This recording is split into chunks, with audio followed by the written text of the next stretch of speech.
So we're just journeying through Wet Wang and we're on our way to North Yorkshire Moors Railway Light Spectacular. Yes, we're going to Pickering, not Whitby or Scarborough, Pickering. I can see we're on his way, Steam Railway. There's Flamingo Land, Eden Camp, so there's lots of places for a day out if you're heading up for the Light Spectacular. Let's go. It's getting dark and you're dying. Why? We've arrived, not in enough time, so Danny's a bit stressed.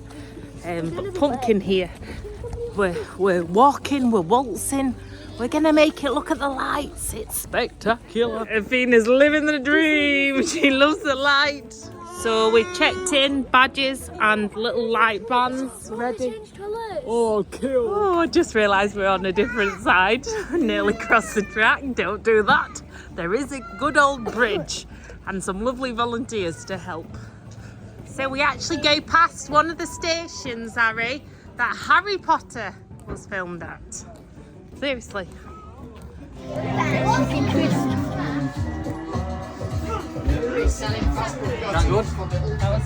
My DJ mix. I'll even throw in my best dad jokes along the way, though for those returning, I will apologise now.